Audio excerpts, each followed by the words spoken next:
নমস্কাৰ বন্ধুসকল, মই অমৰ ৰয় আৰু আপোনালোকে চাই আছে আপস্কিল নৰ্থ ইষ্ট। চ' আজি আমি ভিডিঅ'টো আমাৰ যোনটো APDCL APSC AO এক্সামৰ ক্লাছেছ চলি আছিল তাকে আমি আগবঢ়াই লৈ যাম এইটো ভিডিঅ'ত। আৰু আজি আমি যোনটো ছেশ্যন কৰিম, ছেশ্যন নম্বৰ 12, তাত আমি কি চাম? Accounting for partnership firms. যে এটা ব্যৱসায় য'ত এশতকৈ অধিক কি থাকে, মালিক থাকে বা একজনতকৈ অধিক মানুহে মিলি ব্যৱসায় এটা চলায়, সেই ব্যৱসায়টোক পাৰ্টনাৰশ্বিপ কনচাৰ্ণ বুলি কোৱা হয়। আৰু সেই পাৰ্টনাৰশ্বিপ কনচাৰ্ণ এটা চলাব হ'লে একাউণ্টিং বা তাৰ নৰ্মছবিলাক কি কি, আমি তাকে আজিৰ ভিডিঅ'টোত চাম। ঠিক আছে, চেপ্টাৰটো অত্যন্ত গুৰুত্বপূৰ্ণ এক্সামৰ কাৰণে, ইয়াৰ পৰা কুৱেশ্যন আহিব, গতিকে সকলোকে এই চেপ্টাৰটো ভালকৈ চোৱাৰ কাৰণে অনুৰোধ জনোৱা হ'ল।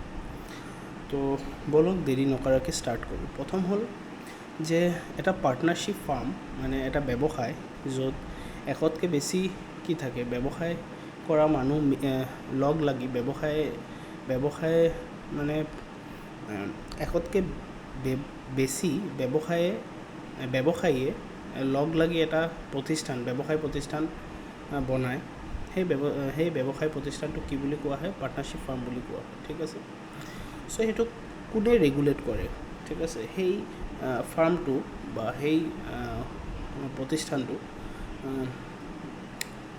ভাৰতীয় কোনখন আইনৰ দ্বাৰা পৰিচালিত হয়?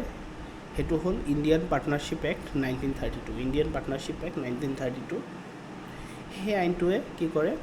এই ব্যৱসায়টো পৰিচালিত কৰে। ঠিক আছে, এনেকুৱা ধৰণৰ যিসকল ব্যৱসায় আছে, যোনটো প্ৰতিষ্ঠান এশতকৈ বেছি ব্যৱসায়ীয়ে মিলি পেলাই, ঠিক আছে, বা অ'নাৰে মিলি পেলাই বনাইছে, সেই প্ৰতিষ্ঠানখিনি কোনে আপোনাৰ ৰেগুলেট কৰে? Partnership act 1932। অ'কে, নেক্সট হ'ল যে ইয়াৰ কিছুমান কেৰেক্টাৰিষ্টিক থাকে সেই ফাৰ্মখিনিৰ, যে কেনেকুৱা হ'ব লাগিব। তো কমচে কম মিনিমাম তাত যোনসকল ব্যক্তি থাকিব, সেই ব্যক্তিসকলক কি বুলি কোৱা হয়? পাৰ্টনাৰ বুলি কোৱা হয়। পাৰ্টনাৰ, ঠিক আছে। Partner together is called partnership firm. পাৰ্টনাৰখিনি যেতিয়া লগ লাগে, সেই লগ লগাখিনি মিলি পেলাই কি বুলি কোৱা হয়? তাক পাৰ্টনাৰশ্বিপ ফাৰ্ম বুলি কোৱা হয়। সেই পাৰ্টনাৰখিনিৰ মাজত যিটো ৰিলেশ্যন থাকে, সেই ৰিলেশ্যনটো কি ৰিলেশ্যন থাকে? সেইটো এজেঞ্চি ৰিলেশ্যন থাকে, মানে এজেণ্ট এণ্ড প্ৰিন্সিপালৰ ৰিলেশ্যন থাকে। প্ৰফিট শ্বেয়াৰিং সেই কোম্পানীটো সেই ব্যৱসায় অনুষ্ঠানটো যেতিয়া লাভ কৰে বা লোকচান কৰে, তাৰ শ্বেয়াৰটো কেনেকৈ ডিষ্ট্ৰিবিউট হয়? জেনেৰেলি ইকুৱেলি ডিষ্ট্ৰিবিউট হয় আৰু পাৰ্টনাৰৰ মাজত ডিষ্ট্ৰিবিউট হয়, ভাগ কৰি দিয়া হয়। আৰু সেইটো কোনে ৰেগুলেট কৰে? এটা এগ্ৰিমেণ্ট, পাৰ্টনাৰৰ ভিতৰত এটা এগ্ৰিমেণ্ট হয়, সেই এগ্ৰিমেণ্টটোৱে ৰেগুলেট কৰে যে কোনে কিমান প্ৰফিটৰ অংশ পাব বা কোনে কিমান লছৰ অংশ পাব। ঠিক আছে, ইয়াৰ মিনিমাম মানে কমতকৈ একদম কমকৈ দুজন ব্যক্তি তাত যোগদান কৰিব লাগিব, আৰু অধিক হ'লে 100জন ব্যক্তি তাত এড কৰিব পাৰিব। তাতকৈ বেছি তাত পাৰ্টনাৰ হ'ব নোৱাৰে। তো পাৰ্টনাৰৰ সংখ্যা যিটো কোৱা হৈছে, সেইটো হ'ল মিনিমাম 2 এণ্ড মেক্সিমাম 100। ঠিক আছে, এই মেক্সিমাম নাম্বাৰটো ক'ত দিয়া আছে? Section 464 of Indian companies act 2013ত ইয়াৰ মেক্সিমাম নাম্বাৰটো দিয়া আছে, যে মেক্সিমাম পাৰ্টনাৰ কিমান হ'ব পাৰে। ঠিক আছে, 100। ঠিক আছে, আচ্ছা, নেক্সট হ'ল প্ৰফিট শ্বেয়াৰিংটো ক'লোঁ, ৰিলেশ্যন ক'লোঁ, তেওঁলোকৰ মাজত যিটো ৰিলেশ্যন থাকিব, এইটো হ'ল এজেণ্ট আৰু প্ৰিন্সিপালৰ ৰিলেশ্যন থাকিব। মানে এজনে আৰু এজনৰ হৈ পেলাই কাম কৰিব পাৰিব তেওঁলোকে। ঠিক আছে, আৰু তেওঁলোকৰ মাজত এটা কি হ'ব? এটা এগ্ৰিমেণ্ট হ'ব। সেই এগ্ৰিমেণ্টটোৰ দ্বাৰা গোটেইখিনি বস্তু পৰিচালিত কৰা হ'ব। ঠিক আছে, চ' এইটো আছিল এই ফাৰ্মটোৰ কেৰেক্টাৰিষ্টিক কিছুমান। নেক্সট হ'ল ইয়াৰ যোনসকল ব্যক্তি থাকিব বা যোনসকল ইয়াৰ মালিক থাকিব, সেই ব্যক্তিখিনিক কি বুলি কোৱা হয়? পাৰ্টনাৰ্ছ বুলি কোৱা হয়। ঠিক আছে, ইয়াত এটা আছে, the person who have entered into partnership are individually called as partner and together they refer to as firm. Partner together are called firm, ঠিক আছে। তো এইটো আপোনাৰ এক্সামত আহিব পাৰে যে পাৰ্টনাৰ্ছক টুগেডাৰ কি বুলি কোৱা হয়, তো ফাৰ্ম বুলি কোৱা হয়, ঠিক আছে। ঠিক আছে, তাৰপিছত একাউণ্টিং প্ৰচিজাৰ। একাউণ্টিং প্ৰচিজাৰ, যেতিয়া একাউণ্টছ বনায়, যিটো একাউণ্টিং কৰাৰ প্ৰিলিমিনাৰী আছে, সেই প্ৰিলিমিনাৰী ষ্টেজটো চববিলাক অৰ্গেনাইজেশ্যনৰে ছেইম থাকে। প্ৰিলিমিনাৰী ষ্টেজ ক'ব গ'লে মানে একদম আৰম্ভ মানে ষ্টাৰ্টৰ যিখিনি ফেজ থাকে, সেইটো চব গোটেইবিলাক বিজনেছ অৰ্গেনাইজেশ্যনৰ অলম'ষ্ট ছেইম থাকে। ফৰ এক্সাম্পল, প্ৰথমে তেওঁলোকে নিজৰ হিচাপৰ বহীখিনি বনাব লাগিব। তাৰপিছত তেওঁলোকে কি কৰিব লাগিব, জাৰ্নেল এণ্ট্ৰিজ পাছ কৰিব লাগিব। তাৰপিছত তেওঁলোকে এডজাষ্টমেণ্ট এণ্ট্ৰিজ পাছ কৰিব লাগিব। তাৰপিছত তেওঁলোকে ট্ৰায়েল বেলেঞ্চ বনাব লাগিব। তাৰপিছত তেওঁলোকে ফাইনেল একাউণ্ট বনাব লাগিব। মই ইয়াৰ আগৰ যোনটো ছেশ্যন হৈছিল, এই ছেশ্যনটোৰ আগৰ যোনটো ছেশ্যন হৈছিল, ছেশ্যন নম্বৰ 10ত মই এটা কথা কৈছিলোঁ যে এই ফেজখিনি অলম'ষ্ট ছেইম থাকে, কিন্তু যেতিয়া লাষ্টৰ ফেজটো হয়, সেই লাষ্টৰ ফেজত যোনটো ৰিপৰ্টিঙৰ কাম হয়, ঠিক আছে, সেই ৰিপৰ্টিঙৰ কাম যেতিয়া হয়, সেই ৰিপৰ্টিঙৰ সময়ত বস্তুখিনি চেঞ্জ হৈ যায়। যেনেকৈ যদি এটা ব্যৱসায় প্ৰতিষ্ঠান থাকে য'ত এজনে মালিক হয়, এজনেই বিজনেছটো ষ্টাৰ্ট কৰিছে, এজন মানুহেই বিজনেছটো ষ্টাৰ্ট কৰিছে। চ' সেই তাতে মানুহজনে কি ফাইনেল একাউণ্টছত কি বনাব লাগে, এইটোত বনাব লাগে ট্ৰেডিং একাউণ্ট আৰু manufacturing account, profit and loss account আৰু বেলেঞ্চ শ্বীট, ঠিক আছে। আচ্ছা, এতিয়া যদি আমাৰ পাৰ্টনাৰশ্বিপ ফাৰ্ম হয়, মানে এই ব্যৱসায়টোত আমাৰ কি কৰিব লাগিব, কিমানখিনি মানে কি ফাইনেল একাউণ্টছত বনাব লাগিব। চ' প্ৰথম বনাব লাগিব ট্ৰেডিং আৰু মেনুফেকচাৰিং, সেইটোতো থাকিবই। নেক্সট বনাব লাগিব প্ৰফিট এণ্ড লছ একাউণ্ট। তাৰপিছত আৰু এটা একাউণ্ট আহিব, এইটোক কয় profit and loss appropriation account, যোনটো জেনেৰেলি মানে প্ৰপাৰ্টিয়ৰশ্বিপ বিজনেছত বনোৱা নহয়, profit and loss appropriation account. তাৰপিছত তাৰ লগতে আহিব বেলেঞ্চ শ্বীট। তো ইয়াত 4টা বস্তু বনোৱা হয়, মেনুফেকচাৰিং আৰু trading account, profit and loss account, profit and loss appropriation account, and then balance sheet, ঠিক আছে। এইকেইটা বস্তু ইয়াত বনোৱা হয়। একদম লাষ্টত যেতিয়া ফাইনেল একাউণ্টছত যায়, তেতিয়া এইখিনি বস্তু বনোৱা হয়, ঠিক আছে। আচ্ছা, profit and loss account, trading একাউণ্টত মই আগতে কৈছিলোঁ, ট্ৰেডিং একাউণ্টত গ্ৰছ প্ৰফিট বা গ্ৰছ লছ শ্ব' হয়। সেই গ্ৰছ প্ৰফিট কেলকুলেট কৰাৰ যোনটো নিয়ম, এই নিয়মটো কেনেকৈ হয় যে opening stock plus purchase less closing stock. কোনোবা এটা এক্সাম পেপাৰত জাষ্ট এ ছেকেণ্ড,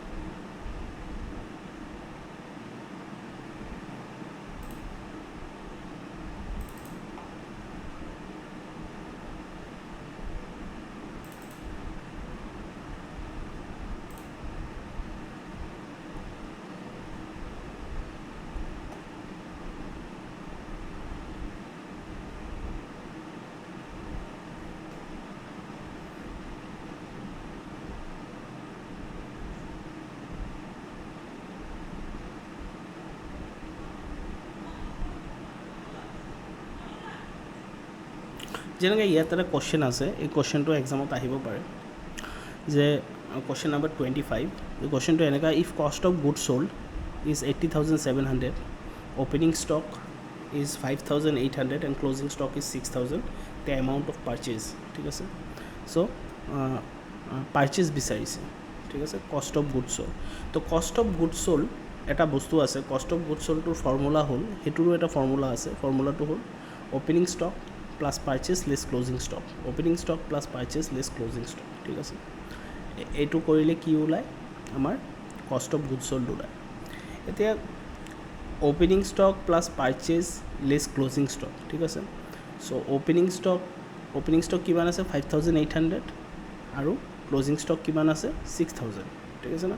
তো এতিয়া আমাৰ যোনটো পাৰ্চেজ হ'ব, সেই পাৰ্চেজটো এই ফৰ্মুলাটোত পুট কৰিলে আহিব 80,500, 80,500 এইটোৰ এনচাৰ আহিব এই ফৰ্মুলাটো দি। এই ফৰ্মুলাটো একোৱেই নহয়, যোনটো মই এটা ট্ৰেডিং একাউণ্টৰ ফৰ্মুলা কৈছিলোঁ যে অপেনিং সেলছ গ্ৰছ প্ৰফিটৰ ফৰ্মুলা আছিল sales plus closing stock minus opening stock minus purchase minus direct expenses ঠিক আছে তো সেইটো হ'লে যিটো এনচাৰ ওলায় যদি এনচাৰটো পজিটিভত ওলায় সেইটোক গ্ৰছ প্ৰফিট বুলি কোৱা হয় আৰু এনচাৰটো নেগেটিভত ওলালে তাক কি বুলি কোৱা হয় গ্ৰছ লছ বুলি কোৱা ঠিক আছে এটা এক ছেকেণ্ড জাষ্ট এ ছেকেণ্ড আৰু এটা কুৱেশ্যন আমি চাওঁ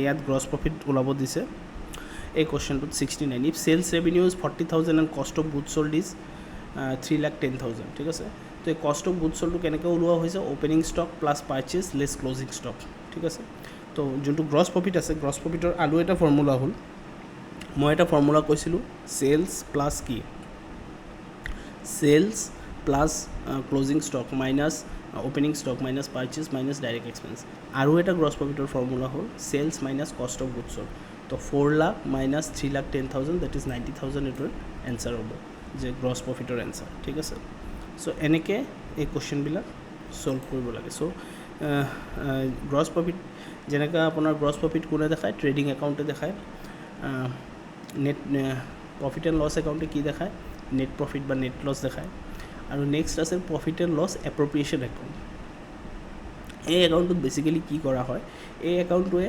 distribution of income or losses সেইবিলাক বস্তু শ্ব' কৰে যে এটা পাৰ্টনাৰে প্ৰফিটৰ কিমান অংশ পাইছে কিমান অংশ পোৱা নাই লাভৰ ঠিক আছে এটা পাৰ্টনাৰে কিমান তাৰ কেপিটেলৰ পৰা পইচা উঠাই লৈ গুচি গ'ল এটা পাৰ্টনাৰে কিমান তাৰ কেপিটেলৰ ওপৰত ইণ্টাৰেষ্ট পালে সেই গোটেইখিনি বস্তু কোনে শ্ব' কৰে প্ৰফিট এণ্ড লছ এপ্ৰপ্ৰিয়েশ্যন একাউণ্টে শ্ব' কৰে ঠিক আছে তো এইকেইটা আছিল ফাইনেন্সিয়েল ষ্টেটমেণ্টছ এটা পাৰ্টনাৰশ্বিপ ফাৰ্মে কি বনাব লাগে নেক্সট টপিকটো হ'ল পাৰ্টনাৰশ্বিপ ডিড কাক কয় পাৰ্টনাৰশ্বিপ ডিড এটা ভলেণ্টাৰী ডকুমেণ্ট ঠিক আছে এটা ভলেণ্টাৰী ডকুমেণ্ট আৰু ৰিটেন বা অৰেল হ'ব পাৰে বিটুইন পাৰ্টনাৰশ্বিপ ডিড কাৰ ভিতৰত বনোৱা হয় কাৰ মাজত কৰা হয় সেইটো পাৰ্টনাৰ্ছৰ মাজত সেইটো কৰা হয় ঠিক আছে পাৰ্টনাৰশ্বিপ ডিডটো সেই পাৰ্টনাৰশ্বিপ ডিডটো যদি এবচেঞ্চ হয় মানে যদি পাৰ্টনাৰ্ছে সেই পাৰ্টনাৰশ্বিপ ডিডটো নবনায় ঠিক আছে যদি পাৰ্টনাৰশ্বিপ ডিডটো নবনায় in the absence of partnership deed কিছুমান ৰুল আছে সেই ৰুলবিলাক মানিব লাগিব যেনেকৈ ফাৰ্ষ্ট ৰুলটো হ'ল যদি কোনো পাৰ্টনাৰশ্বিপ ডিড নাথাকে তেনেহ'লে এটা কোম্পানীৰ এটা ফাৰ্মৰ যিখিনি পাৰ্টনাৰ আছে যিসকল পাৰ্টনাৰ আছে সেই পাৰ্টনাৰখিনিৰ মাজত লাভ বা লোকচান যিটো হ'ব বিজনেছৰ সেইটো কেনেকৈ ডিষ্ট্ৰিবিউট কৰা হ'ব ইকুৱেলি মানে সমানভাৱে ডিষ্ট্ৰিবিউট কৰি দিয়া হ'ব ঠিক আছে নেক্সট হ'ল ইণ্টাৰেষ্ট অন কেপিটেল কাক কয় এটা বিজনেছত যেতিয়া পাৰ্টনাৰসকলে পইচা লগাই ৰাখে তো সেই পইচাটোৰ ওপৰত কিছুমান মানে এগ্ৰিমেণ্টৰ থ্ৰুত তেওঁলোকে কয় যে আমি বিজনেছৰ পৰা ইণ্টাৰেষ্ট ল'ম কাৰণ আমাৰ কেপিটেলটো ইয়াত লাগি আছে ঠিক আছে যদি কোনো এগ্ৰিমেণ্ট নাথাকে তেনেহ'লে সেই ইণ্টাৰেষ্টৰ কথাটো নীল হ'ব কোনো ইণ্টাৰেষ্ট নাপাব ইণ্টাৰেষ্টটো তেতিয়াই পাব যেতিয়া সিহঁতৰ মাজত পাৰ্টনাৰ্ছৰ মাজত এটা এগ্ৰিমেণ্ট হ'ব আৰু তেওঁলোকে ডিচাইড কৰিব যে আমি কিমান পাৰ্চেণ্ট হিচাপে কি কৰিম ইণ্টাৰেষ্ট ল'ম আমাৰ কেপিটেলৰ ওপৰত বিজনেছৰ পৰা ঠিক আছে নেক্সট হ'ল interest on loan and advance by partner ঠিক আছে interest on loan at the rate of 6% ঠিক আছে যদি কোনো আমাৰ পাৰ্টনাৰশ্বিপ ডিড নাথাকে তেনেহ'লে ইণ্টাৰেষ্ট অন লোনছ এণ্ড এডভান্সেছ কিমান হ'ব 6% পাৰ এনাম হ'ব এইটো কুৱেশ্যনত আহিব পাৰে যে in the absence of partnership did interest on loan কিমান হ'ব লাগে 6% ঠিক আছে তো এনেকৈ কিছুমান ইয়াত ৰুল আছে সেই ৰুলবিলাক এবচেঞ্চ অফ পাৰ্টনাৰশ্বিপ ডিডত এপ্লাই হয় আৰু যদি পাৰ্টনাৰশ্বিপ ডিড বনাই দিয়ে তেনেহ'লে পাৰ্টনাৰশ্বিপ ডিডত যি হিচাপে লিখা আছে সেইটো হিচাপে গোটেইখিনি বস্তু ৰেগুলেট হ'ব পাৰ্টনাৰশ্বিপ ডিডক সেইকাৰণে ভলেণ্টাৰী ডকুমেণ্ট কোৱা হৈছে মেণ্ডেটৰী ডকুমেণ্ট কোৱা হোৱা নাই কোনোবাই ইচ্ছা কৰিলে বনাবও পাৰে কোনোবাই ইচ্ছা কৰিলে নবনাবও পাৰে মেক্সিমামে বনাই পেলাই সেইটো নটাৰী কৰি লোৱা হয় আৰু এনফৰ্চ কৰি লোৱা হয় বিজনেছৰ মাজতে ঠিক আছে ইয়াত এটা দিয়া আছে একাউণ্ট দিয়া আছে যোনখিনি আমাৰ manufacturing and trading account profit and loss account balance sheet সেইখিনিৰ ফৰ্মেট গোটেই ছেইম থাকে কিহৰ নিচিনা আমাৰ যোনটো ট্ৰেডিং মানে প্ৰপাৰ্টিয়াৰশ্বিপ কনচাৰ্ণত যিটো আছে সেইটোৰ নিচিনা ছেম থাকে। Partnership and profit and loss appropriation account যোনটো আছে তাৰ ফৰ্মেটটো এনেকুৱা হয়। তাত আমি ডেবিট কি কৰোঁ, interest on capital, partner salary, ঠিক আছে, প্ৰফিট, পাৰ্টনাৰ্ছ কমিশ্যন, এইবিলাক বস্তু ডেবিট কৰা হয়। তো কুৱেশ্যন আহিব পাৰে, ইণ্টাৰেষ্ট অন কেপিটেল ইজ ডেছ to partnership account, is debited to partnership account, ঠিক আছে, is debited to partnership account, ঠিক আছে। তাৰপিছত আপোনাৰ partner salary is debited to partnership account, এনেকুৱা কুৱেশ্যন এনেকুৱা আহিব পাৰে জাৰ্নেল এণ্ট্ৰিছত। ইয়াক ক্ৰেডিটেড কিহত কৰা হয়, ক্ৰেডিট কৰা হয় নেট প্ৰফিটত আৰু ইণ্টাৰেষ্ট অন ড্ৰয়িংছত। কিহত কৰা হয়, নেট প্ৰফিট যোনটো প্ৰফিট এণ্ড লছ একাউণ্টৰ পৰা আহে আৰু ইণ্টাৰেষ্ট অন ড্ৰয়িঙক ক্ৰেডিট কৰা হয়। চ' সেইখিনি বস্তু আপোনালোকে অলপ জানি থ'ব, কাৰণ এইটো কুৱেশ্যনত আহিব পাৰে যে এইটো বস্তু আপোনাৰ এই কি ক'ত কোনটো আইটেম এইটো একাউণ্টত ক্ৰেডিট হয় আৰু কোনটো item profit and loss appropriation account debit হয়, আহিব পাৰে এক্সাম, ঠিক আছে। কিছুমান আইটেম আছে যোনটো পাৰ্টনাৰশ্বিপ এপ্ৰপ্ৰিয়েশ্যন একাউণ্টত, প্ৰফিট এণ্ড লছ এপ্ৰপ্ৰিয়েশ্যন একাউণ্টত নাযায়। সেইটো হ'ল interest on partners loan, manager salary, ঠিক আছে, সেইখিনি বস্তু ক'ত নাযায়, প্ৰফিট এণ্ড লছ এপ্ৰপ্ৰিয়েশ্যন একাউণ্টত নাযায়, ক'ত যায়, ডাইৰেক্ট প্ৰফিট এণ্ড লছ একাউণ্টতে যায়, ঠিক আছে।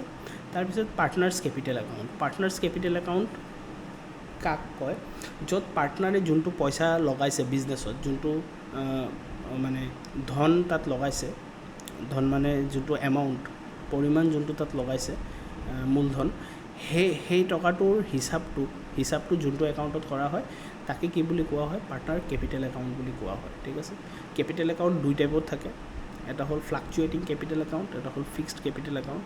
ফ্লাকচুৱেটিং কেপিটেল একাউণ্টত কি থাকে, যিমানখিনিয়ে পাৰ্টনাৰ, ছাপ'জ এটা পাৰ্টনাৰে এটা কেপিটেল একাউণ্ট বনাইছে যোনটো ফ্লাকচুৱেটিং কেপিটেল, চ' পাৰ্টনাৰে যদি আকৌ নতুনকৈ কেপিটেল লগায় বিজনেছত সেইটোও তাত আহিব, যদি তাৰ পৰা কিছুমান কেপিটেল উঠাই লৈ যায় সেইটোও তাত আহিব। চ' সেইখিনি বস্তু গোটেইখিনি বস্তু ক'ত আহিব, fluctuating partner capital account. Fixed partner capital একাউণ্টত ভিতৰত দুইটা কেপিটেল একাউণ্ট থাকে, এটা হ'ল পাৰ্টনাৰ্ছ কেপিটেল একাউণ্ট, এটা হ'ল partners current account. Partners capital একাউণ্টত কি হয়, যোনটো টকা লগাইছে পাৰ্টনাৰে বিজনেছত সেইটো ফিক্স থাকে, সেইটো কোনো লৰচৰ নহয়। আৰু তেওঁলোকে যদি কিবা নতুন টকা লগাই আছে বা তাৰ পৰা কিবা টকা লৈ উঠাই গৈ আছে, উইথড্ৰ কৰি আছে, বা তাত কিবা ইণ্টাৰেষ্টৰ এডিশ্যন হৈ আছে বা কিবা লোনৰ এডিশ্যন হৈ আছে, সেই গোটেইখিনি বস্তু ক'ত আহে, পাৰ্টনাৰ্ছ কেপিটেল একাউণ্টত আহে। আৰু যোনটো পাৰ্টনাৰ কেপিটেল একাউণ্টৰ পৰ্চন আছে, তাত যোনটো টকা সিহঁতে ফাৰ্ষ্ট ষ্টেপত লগাইছিল, যেতিয়া বিজনেছটো ষ্টাৰ্ট হৈছিল তেতিয়া যোনটো টকা লগাইছিল সেইটো ফিক্সড হিচাপে তাত পৰি থাকে, ঠিক আছে। তো এইটো আছিল পাৰ্টনাৰ কেপিটেল একাউণ্ট, ঠিক আছে।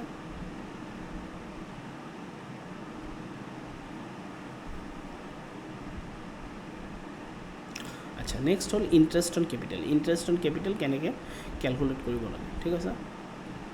প্ৰথমটো হ'ল এটাটো হ'ল আপোনাৰ যোনটো ক্লজিং কেপিটেল আছে, সেই ক্লজিং কেপিটেলৰ ওপৰত যোনটো ৰেট দিয়া থাকিব, যদি তেওঁলোকে ডিচাইড কৰে যে 10%, তো সেই ৰেট হিচাপে তেওঁলোকে কি কৰিব, সেইটো আপোনাৰ ইণ্টাৰেষ্ট তাত কেলকুলেট কৰি ল'ব, ঠিক আছে। চ' আপোনাৰ যদি 1 লাখ ৰুপিজ কেপিটেল আছে, কেপিটেলৰ ওপৰত 10% আপোনালোকৰ ইণ্টাৰেষ্ট ল'ম বুলি পাৰ্টনাৰসকলে নিজৰ মাজত ডিচাইড কৰিছে, তেনেহ'লে তাত সেইটো কেলকুলেট পাৰ্চেণ্টেজ হিচাপত কৰি পেলাই কেলকুলেট কৰি ল'ব যে কাৰ কিমান ইণ্টাৰেষ্ট কোনে কিমান পাবলগীয়া আছে, ঠিক আছে।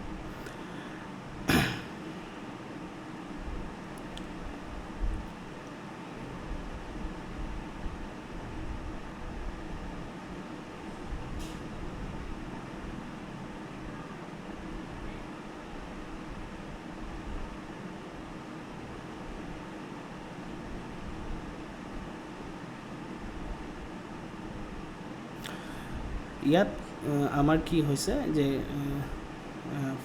ফিক্সড, মানে ইয়াত আমি যিটো পঢ়িছিলোঁ ফিক্সড কেপিটেল মেথড, এই ফিক্সড কেপিটেল মেথডত কেপিটেল কেনেকৈ কেলকুলেট কৰিব লাগে, আৰু ফ্লাকচুৱেটিং মেথডত কেনেকৈ কেপিটেল কেলকুলেট কৰিব লাগে, সেই বস্তুটো ইয়াত দিয়া আছে, ঠিক আছে। এইটো বেলেগ একো নহয়।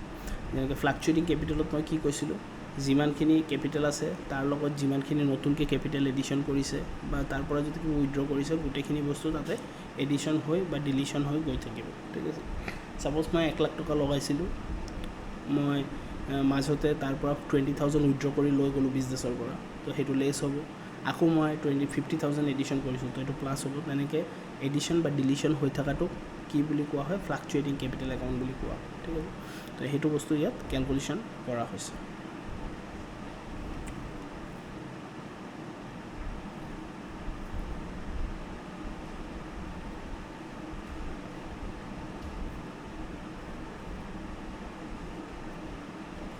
তাৰপিছত ইয়াত ইণ্টাৰেষ্ট অন কেপিটেলৰ কথা কৈছে। ইণ্টাৰেষ্ট অন কেপিটেলৰ মই কৈছোঁ যে যদি এগ্ৰিমেণ্টত একো লিখা নাথাকে তেনেহ'লে কোনো ইণ্টাৰেষ্ট অন কেপিটেল নাপাব, আৰু যদি এগ্ৰিমেণ্টত লিখা থাকে, এগ্ৰিমেণ্টত লিখা মতে যিটো ইণ্টাৰেষ্ট অন কেপিটেল ৰেট আছে সেইটো কেপিটেলৰ ওপৰত এপ্লাই কৰি পেলাই তাৰ ইণ্টাৰেষ্ট পাৰ্টনাৰক দিয়া হ'ব বিজনেছৰ পৰা, ঠিক আছে। তাৰপিছত আছে নেক্সট হ'ল ইণ্টাৰেষ্ট অন ড্ৰয়িংছ। আচ্ছা, ইণ্টাৰেষ্ট অন ড্ৰয়িংছ মানে কেতিয়াবা কি হয়, ইণ্টাৰেষ্ট অন ড্ৰয়িংছ মানে কি হয় কেতিয়াবা যে এটা এগ্ৰিমেণ্টত লিখি দিয়া হয় যে আপুনি ফাৰ্ষ্ট ষ্টেপত যোনটো পইচা লগাইছে বিজনেছত সেইটো যদি কেতিয়াবা উইথড্ৰ কৰে তাৰ ওপৰত আমি ইণ্টাৰেষ্ট কাটি ল'ম। ছাপ'জ 1 লাখ টকা লগাইছে, 1 লাখ টকা লগোৱাৰ পিছত 20,000 উইথড্ৰ কৰি আছে কোনো এটা পাৰ্টনাৰে, ঠিক আছে।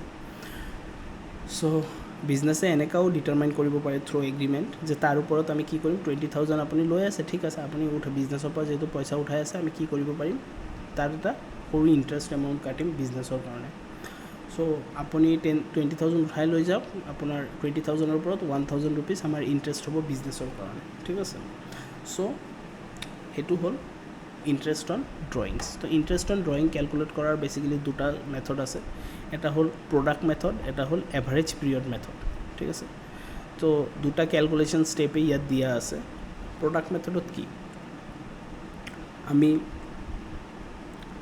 আমি ছাপ'জ 1 এপ্ৰিলত বিজনেছ ষ্টাৰ্ট কৰিছোঁ,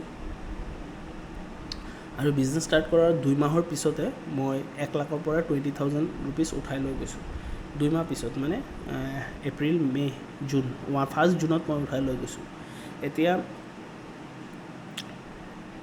আপোনাৰ 1 জুনৰ পৰা 31 মাৰ্চ অফ দ্য নেক্সট ইয়াৰ, সেই সময়লৈকে আমি কি কৰিম, যিমানখিনি টাইম সেই উইথড্ৰন পইচাটো কোনে ৰাখিব, পাৰ্টনাৰে উঠাই নিজৰ হাতত ৰাখিব, তেওঁ কি কৰিব লাগিব, ইণ্টাৰেষ্ট দি থাকিব লাগিব বিজনেছত, ঠিক আছে, যে পইচাটো তাত নিজৰ হাতত ৰখাৰ কাৰণে।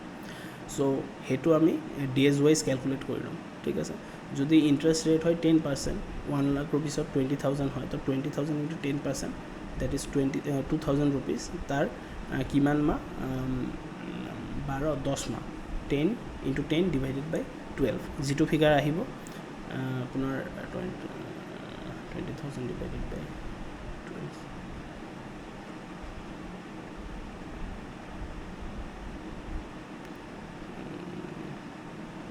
20,000 divided by 2,000 and 20,000 divided by 12, around 10.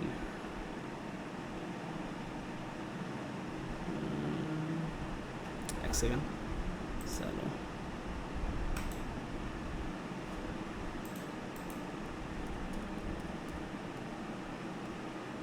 just a second.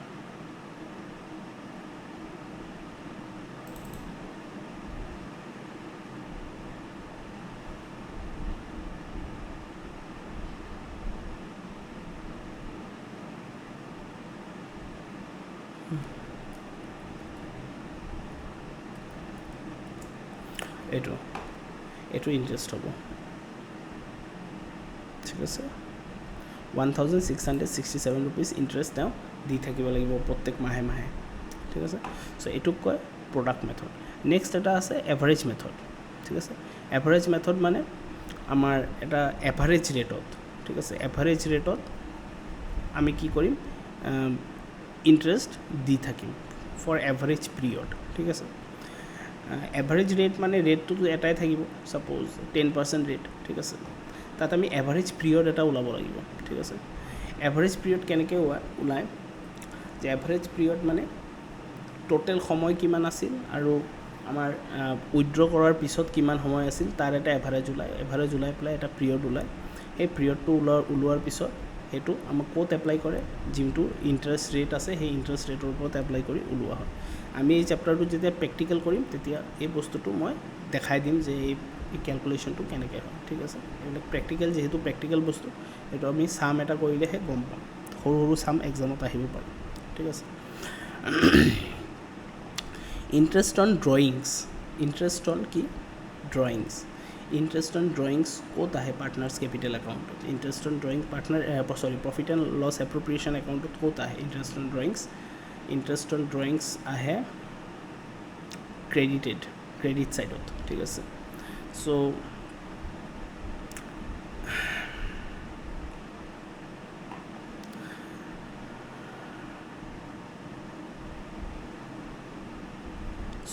এইটো কোৱেশ্চন আহিব পাৰে যে interest on drawing profit and loss appropriation একাউণ্টত ক'ত আহে এইটো হ'ল ক্ৰেডিট ছাইডত আহে ঠিক আছে নেক্সট হ'ল ইয়াত আৰু এটা কনচেপ্ট আছে interest on partners loan interest on partners loan মানে যদি কোনো পাৰ্টনাৰে বিজনেছক লোন দিয়ে যদি কোনো পাৰ্টনাৰে বিজনেছক কি দিয়ে লোন দিয়ে তেনেহ'লে আইদাৰ এগ্ৰিমেণ্ট হিচাপত ইণ্টাৰেষ্ট পাব সাপোজ মই কেপিটেল কৰিছোঁ কেপিটেল ইন্ট্ৰডিউচ কৰিছোঁ বাট কেপিটেল ইন্ট্ৰডিউচ কৰাৰ পিছতো মোৰ বিজনেছত কি হৈ আছে অলপ লছ হৈ আছে চ' মই আৰু অলপ দিব লাগে পইচা চ' মই এইটো কেপিটেল হিচাপে নহয় লোন হিচাপে দিব পাৰোঁ মোৰ বিজনেছক ঠিক আছে যেতিয়া মই মোৰ বিজনেছক লোন হিচাপে দিম তেতিয়া মই বিজনেছৰ পৰা কি ল'ম এটা ইণ্টাৰেষ্ট চাৰ্জ কৰিম চ' সেই ইণ্টাৰেষ্টটো যদি এগ্ৰিমেণ্ট থাকে তেনেহ'লে এজ পাৰ এগ্ৰিমেণ্ট হ'ব যদি কোনো এগ্ৰিমেণ্ট নাথাকে তেনেহ'লে 6% পাৰ এনাম হ'ব 6% পাৰ এনাম হ'ব ঠিক আছে